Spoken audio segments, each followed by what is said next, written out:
rise for the presentation of the colors by the Johnson Senior High Air Force JROTC cadets.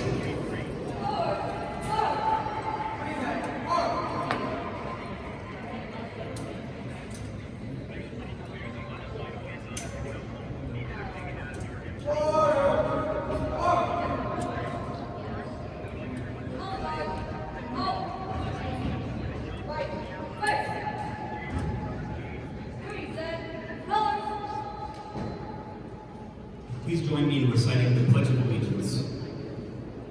I pledge allegiance to the flag of the United States of America and to the republic for which stands one nation, under God, indivisible, with liberty and justice for all. Order! Colors! Right, space! Forward, arch!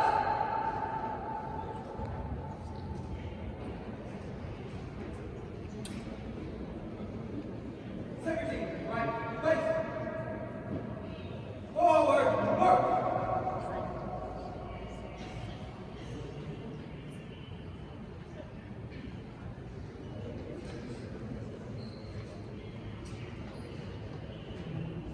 To offer our opening remarks, please welcome to the stage the Council 2023 Board Chair. Oh, you may be seated. My apologies. Now, please welcome to the stage the 2023 Council on Asia Pacific Minnesotans Board Chair, Saraswati Singh.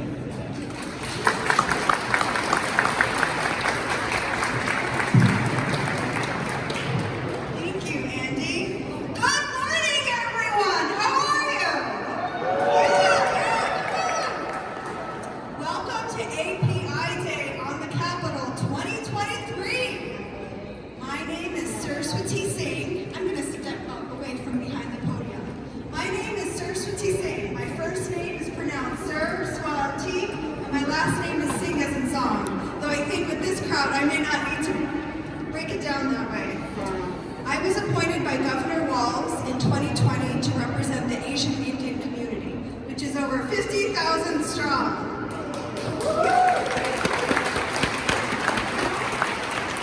I am honored to have been elected for 2023 the chair of the Council of Asia Pacific Minnesotans. So who are we? We're unique. We're a state agency. We were created by statute. We're, by creation, nonpartisan. We have members of different political parties on our council. We are an executive branch agency, but we're not a cabinet level. This is a lot of nuance, but this is a long way of saying our job is to be a state agency to advocate on behalf of over 300,000 Asian Pacific Minnesotans, thinking about your best interest and being there for you. And we do our work not alone, but with you. I want to acknowledge the leaders across the API community that have joined the council today as co-hosts for API Day 2023. Why don't you give a round of applause to our many co-sponsors.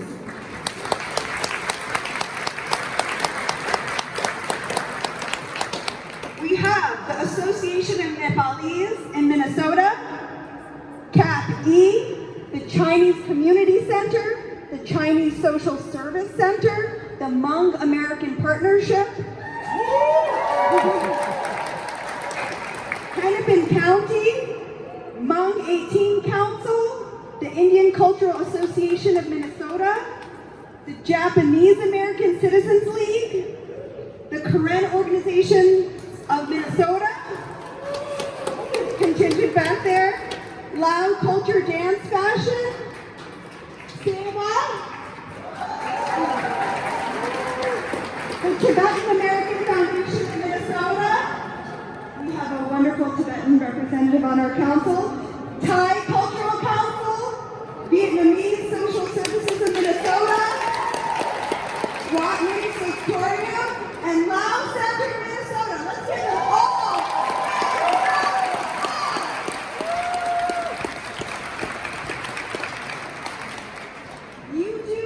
really important work, and it's not always easy, but you're there, and you show up, and you've shown up here. And that matters a lot to the people here in Minnesota, but also to our council, because we cannot do this work alone, as I mentioned before. Last year, we gathered for the first time since 2019 to speak about the emerging challenges of the pandemic. That was last year. This year, we're gathering once again, but this time in recognition of our resilience and the opportunity to have an impact on the decisions that policymakers make as we, quote, move forward together. I want to take additional time to recognize and celebrate the contributions of our community members. That's a big reason why we're here today. They served as frontline workers in supporting our API communities and beyond. And I'd like to acknowledge the people, women and men, who serve in our National Guard and Armed Forces for their service.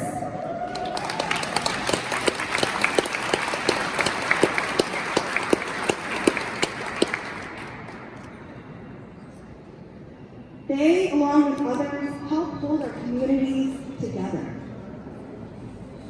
We have overcome so much, and we continue to find strength in the resiliency of our shared experience. But we must aim higher, because we always should. The API Day rally has long been a moment where we come together as members of our state's democracy to call on policymakers to understand the needs of our communities, to respond to our call to action on priorities of our communities, and to engage with us as true partners in shaping and reshaping Minnesota's future. We are Minnesota. We deserve to be listened to, and it's important for us to keep showing up, even when it feels like we're not listened to. We hope that you feel inspired by the speakers today during the rally, and take the message shared here today with you to continue on with our important work. Thank you so much, and happy API Day 2023!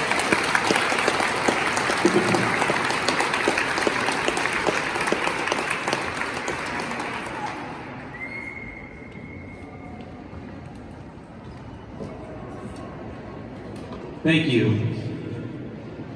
In addition to the policymakers and community leaders that we will be hearing from today, we are also honored to be able to welcome and recognize two leaders from our state's armed services.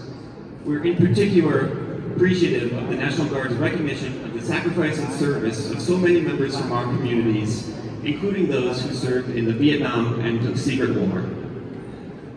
First, we would like to invite to the stage Adjutant General Sean Mankey, who is the senior leader of the Minnesota Army National Guard, Air National Guard, and all joint units and personnel in Minnesota. Please join me in welcoming Adjutant General.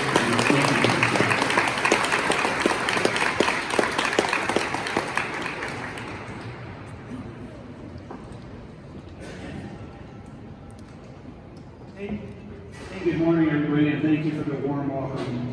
It's my pleasure to be here today and celebrate API Day on the Hill. What a great day in People's House, School. And I'm humbled and honored to be the 32nd Adjutant General of the Minnesota National Guard, representing the nearly 13,000 soldiers and airmen of the great state of Minnesota. When I became the Adjutant General, we set out on a campaign plan. And really paramount in that campaign plan, I have three priorities: people, modernization, and partnerships. And people clearly is the most important priority of mine, because without great people, you can't do anything. And I'm happy to say we have many great soldiers and airmen from the API community. Many of them are here with us today, and I get the distinct pleasure of getting to serve with them each and every day. So thank you to the veterans and the people who are here supporting their veterans today.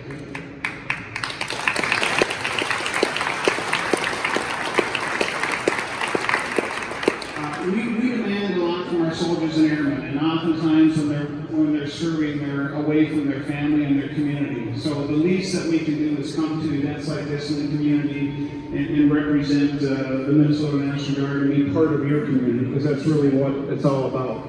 In order for our organization to be successful, we have to be a representative of the demographics of Minnesota. And I said, I'm happy to say that Asian Pacific Islander community is well represented in the Minnesota National Guard. To the service members who are here today and the veterans who have been here, thank you for your service. Thank you for what you've done for our nation. I'm humbled and honored to be up here today as when I rose my hand to defend and support the Constitution of the United States, knowing that many people before me have done that also. So thank you for what you've done for our nation, making it such a great organization and country that it is today.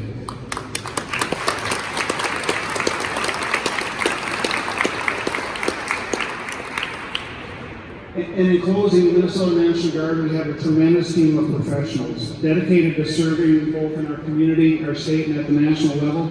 Women and men who are truly always ready and always there in your communities, in our national demands, and around the globe. Thank you for inviting me here today. I look forward to continuing to partner with the Asian Pacific Islander community as we move forward. Thank you.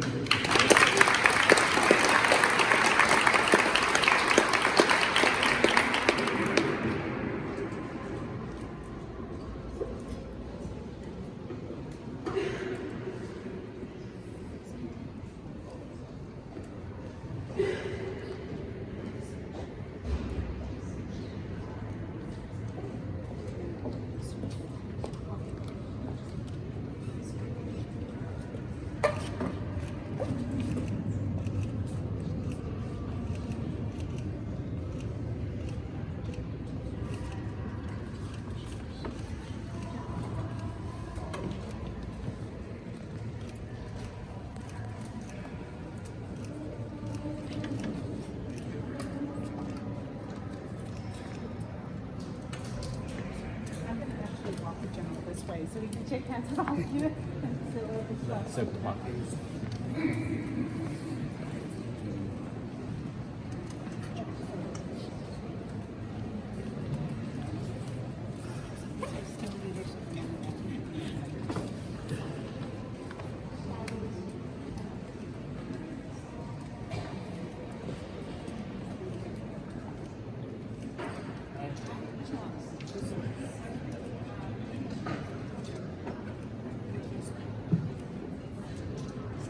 Thank you. In addition to the Adjutant General, we are honored to be joined by another leader, the recently promoted Brigadier General James Cleet.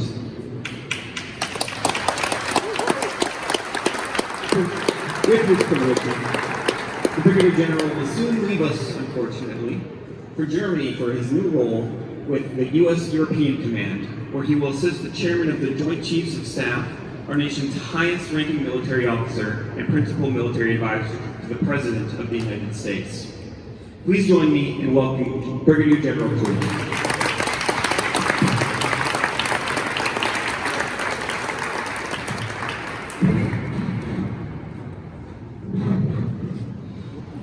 Good morning, ladies and gentlemen. It's my honor to be here with you today. As introduced, I'm Brigadier General James Cleet, the current Assistant Adjutant General to Minnesota, and very soon to be European Deputy J3. I want to offer a special welcome to our Cambodian, Vietnamese, Lao, and Hmong veterans of the Southeast Asian conflict. It is my honor to represent you on stage today. Welcome everybody to the People's House. It's a glorious day to be in Minnesota. Thank you for taking time out of your day to be with us. I have been honored to represent the Minnesota National Guard on behalf of the Governor and Adjutant General as the Asian American Pacific Islander representative for all military members. I've been in this role for approximately 3 years. Unfortunately, a good portion of those 3 years was during the COVID pandemic. A pandemic that isolated people and strained relationships throughout all our communities. Perhaps one of the great lessons we can learn from the pandemic that we just lived through is that historically we might have taken some relationships for granted.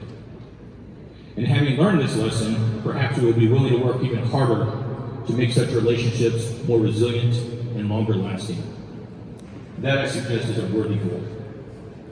My highest priority in this current role was to build stronger, deeper relationships with the Minnesota Asian Pacific Islander community. The National Guard's ranks, as mentioned by General Mankey, are filled with citizen soldiers and airmen from across our state, representing all our communities, including yours, our Asian Pacific Islander community.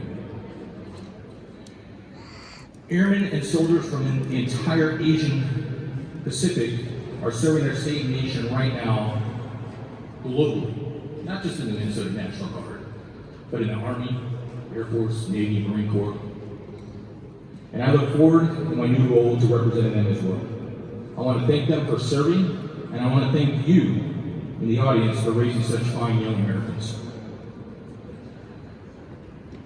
Sia's in charge, and Sia asked me to say a couple words about democracy.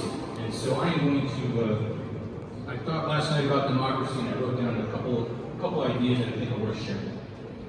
I have faith, deep faith, in Minnesota's and this country's democracy, and our elected officials and institutions. But that does not mean we can take our democracy for granted. Democracy is the big we. We are in this together. Democracy is us. Our government, our institutions, are a reflection of us and our values. Democracy is hard work. You have to want it. It doesn't happen all by itself. We have to participate in it. And I can tell by the people sitting in this room, you are participants in our democracy. That is remarkably important.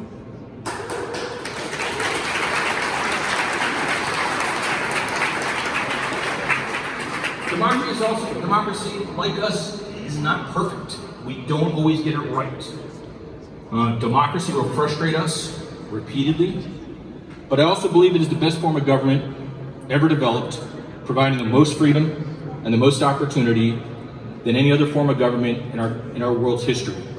Therefore, it's worth working hard for. So, as we continue to engage in this democracy of ours, we must respect the democratic institutions and processes, and we must respect each other as we endeavor to make our state and nation better. Together, with a diversity of thoughts, experiences, opinions, and outlooks, we make our democracy stronger. And because we care so passionately about each other and our community, we have the opportunity, using our democracy, to make our state and nation stronger as a team. I look forward to working with all of you as we continue to move our democracy forward. Thank you for being with us here with me and each other today. I wish all of the members of the audience, veterans, families, friends, good health and happiness. Thank you.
Ladies and gentlemen, due to the nature of legislative work today, from this point on, our program will be called on the basis of the availability of legislators.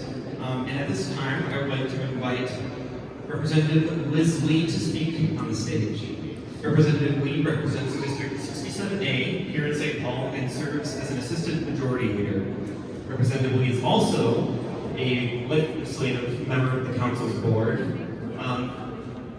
We are also joined by Representative Sensimura. Representative Sensimura represents District 63, Minneapolis.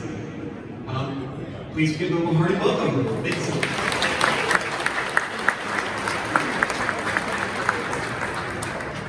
Good morning, everyone. Thank you for accommodating our legislative schedule. So, Representative Samir and I had to step up from training to greet everyone because this is so important to celebrate Minnesota Asian Pacific Islander Day here at the People's House. As Andy mentioned, my name is Liz Lee, and I was born and raised in the northeastern corner of St. Paul. I was really proud to bring my colleague with me because I think for us, we embody and represent the theme this year of moving forward. And I know that the concept is that our community is moving forward from the last 2 years of the pandemic and the economic downfall. But for us, we're actually an embodiment of seeing our communities moving forward, right? Asian Americans and Pacific Islanders have been in Minnesota for decades. That starts at the very beginning, where Minnesota housed one of the main schools to have code breakers who speak Japanese to win, in World War II. So I'm very proud to be part of what we call the trifecta class here as first years, starting with Sensimura. And I was thinking about what it means for our community to move forward. And for me, being the first woman ever to represent our district in the whole history of the state, as well as the first Asian rep.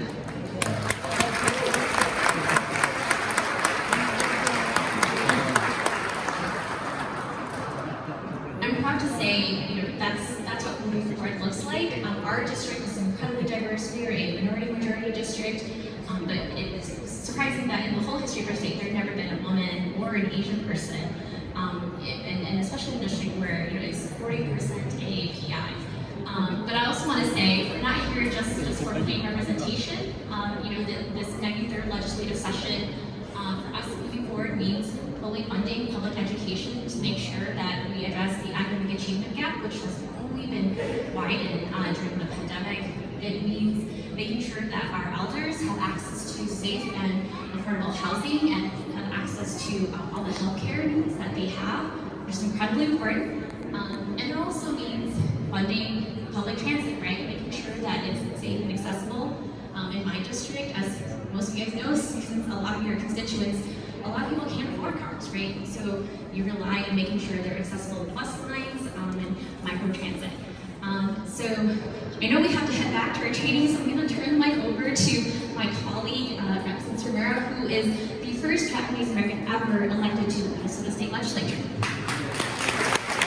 Thank you, good morning. This is such a beautiful crowd to look out to, and I am so grateful that you all joined us here today. This is really important that we can be in community together kind of at this midway point through the session to really talk about how we can make sure that myself and the other Asian American legislators that we have here at the Capitol are really representing our diverse community here in Minnesota and how we are moving your values forward. So my name is Samantha Sensimura. I'm the state representative for District 63A. I was born and raised in South Minneapolis, in the district that I represent. I'm proud to be one of the 10 Asian American legislators who make up our Minnesota Asian Pacific Caucus here at the legislature, one of the largest Asian American legislatures in the whole U.S., which is really, really amazing.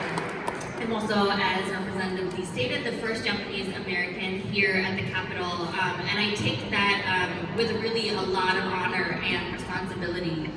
Asian Americans, specifically here in Minnesota, have a very diverse, important, but really often overlooked history. And I know that when I was growing up as a young person here in Minnesota, I often did not see myself reflected in media. I did not see myself reflected in school. I did not see myself reflected in the story of Minnesota. And that kind of lack of representation, that lack of really feeling like I was seen, is one of the reasons that I decided to get into education. Before I came to the legislature, I worked in education for over a decade. And it's one of the reasons that propelled me to run for office, because so many young people throughout our state, specifically young people of color, specifically Asian American young people, are going to schools where they do not see themselves reflected in the teaching staff, where they do not see themselves reflected in the practices of the institution, and where they don't see themselves reflected in the curriculum. So I am honored to be partnering with my fellow legislators and the Council on Asian Pacific Minnesotans to try to move a really important piece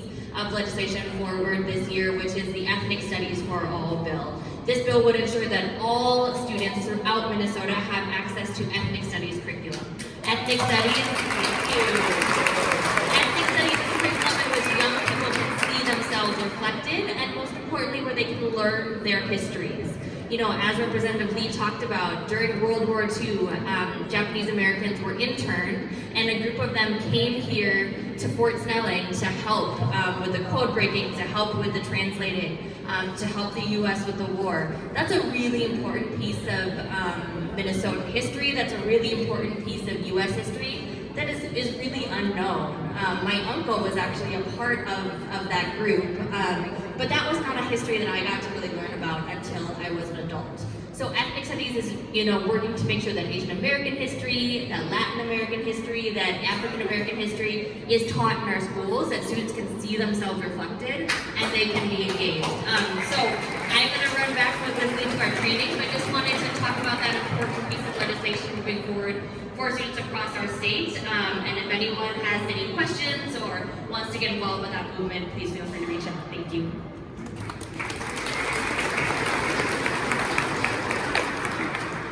All this is to say, in this moment, right, in only the 93rd legislative session, we are stewards of the people, so we want to welcome you to your house, but 50 years from now, we want to see Karen and Kareni legislators and other, Asians who made Minnesota home.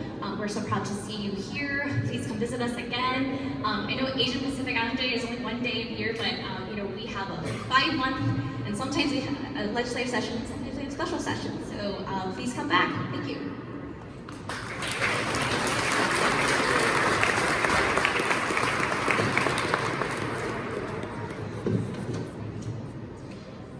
Thank you both. Now, ladies and gentlemen, it is my great honor to welcome back to the stage for API Day at the Capitol for our 2023 rally, the Governor of Minnesota, Tim Walz.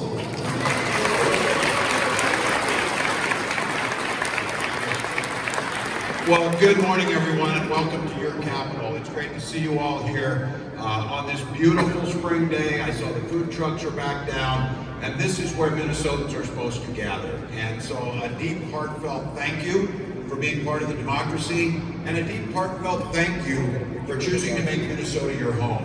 And you heard the legislator talk about this idea of telling our story.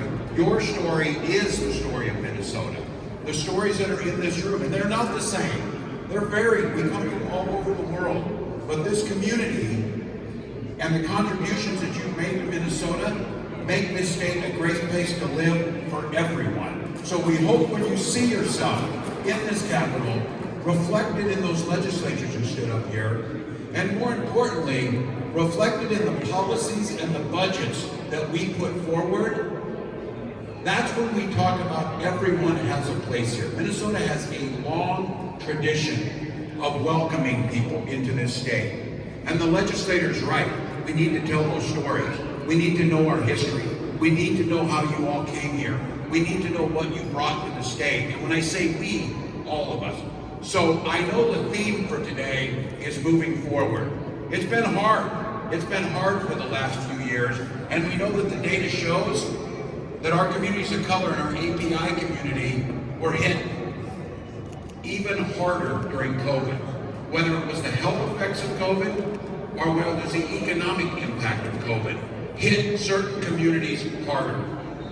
Coming out of COVID, the lessons we learned making sure that access to affordable, accessible health care, making sure the support is there for the businesses, making sure that we're giving opportunities for everyone are going to be more critical than ever. The good news is we have the budget capacity to do that, to make life more affordable, to invest in our children, to invest in early childhood education, to invest in small businesses and small businesses owners, to make healthcare more accessible, more affordable to more people so that you can live the lives you want to. And I think that moving forward and moving into the future theme, you're not here just to survive.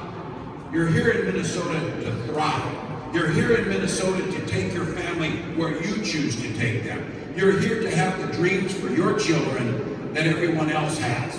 And the things that happen in this building will impact your ability to do that.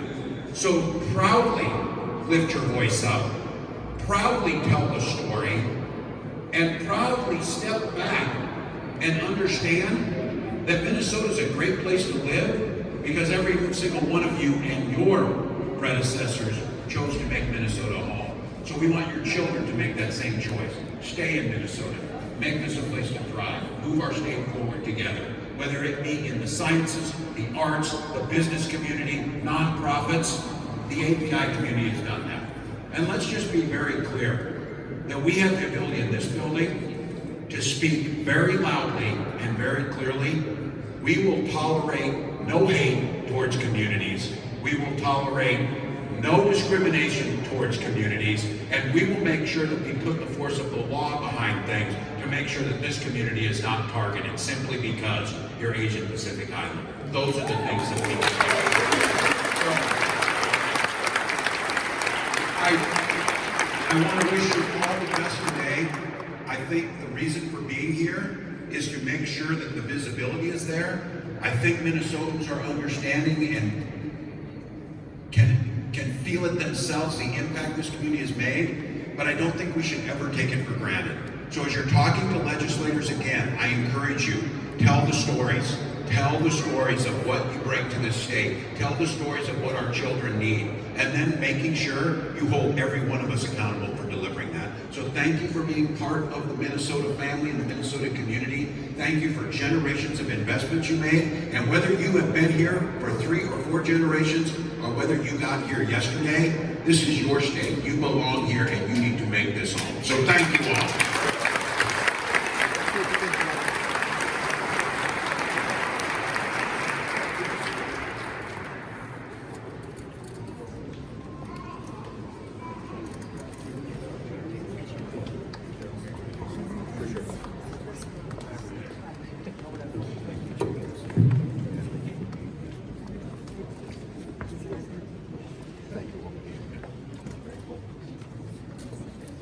Voices up. Nice to see you. Thank you. Thank you for being here. We're grateful. Thank you. Thank you all. There is some good to see you. Thank you for being here. Of course. It's a great group.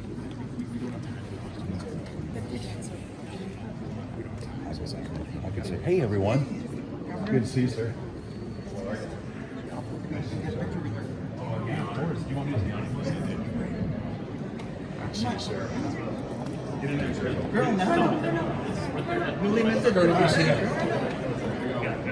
Ladies and gentlemen, our next speaker is someone who you may recognize from many of our events and community events. The second longest serving legislative member of the Council's board, Representative Jim Nash.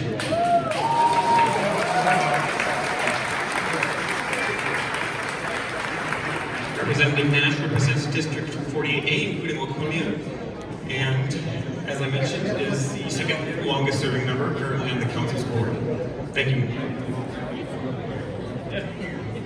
Well, good morning, everybody. How are you this morning? It is my honor to join you here today. My name is Representative Jim Nash. I am in my 5th term here at the Capitol, and I am on the executive board of the API, and that just means that CIA orders me around more than everybody else. But I'm happy to do that. I am happy to bring my efforts, my voice, my energy to the effort of making sure that all communities are represented well here at the Capitol. and I always love API Day on the Hill because you come here, but I want to tell you that I enjoy going to your communities more. So everybody comes up here to the Capitol and they have a great time and they see this beautiful building. But what I think is more beautiful is when Sia and I and Senator Pratt and others go visit you, because that's where you really learn more about your community's needs, your desires, the things that you're asking us to do here at the Capitol. So I'm going to commit, and I don't know that I could commit more time to Sia, but I'll do that. To come out and visit, because I've been to so many of your events. I've been to temples, I've been to lots and lots of restaurants where you feed me lots and lots of food, and I love it all. I want to talk about something that General Clean said about democracy. So the theme today is moving forward, which means that we have resiliency and hard work and effort. The General talked about democracy, and one of my favorite quotes of all time is that democracy guarantees opportunity, not success. So let me say it again. Democracy guarantees opportunity, not success. That means that in order to succeed requires tons and tons and tons of hard work. Now, when I meet with you at the various chambers of commerce, or in your businesses, or in your restaurants, or in your temples, I am overwhelmed by the amount of hard work that you put in to do two things. One, represent your culture unbelievably well, but two, make sure that Minnesota gets to know who you are and that you bring that to our state. Our state is full of great diversity, and it's much like the colors that I see when I attend your various community events. Overwhelming colors. And I think that that is the greatest thing that you bring to our state, is the sense of service, the sense of community, the sense of culture, and that you bring that here to us at the Capitol, where we make sure we appropriate money, we do things from a policy perspective so that we can represent you very, very well. So again, I'm going to commit to you as a board member that I will be your community informed with Sia, and she's taking notes right now as to where to send me. But once again, thank you so much.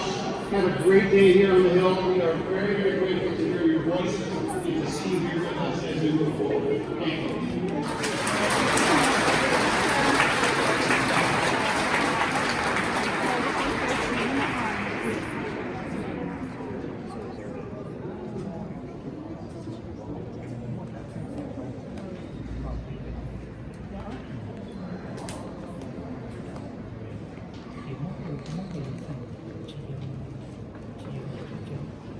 Thank you.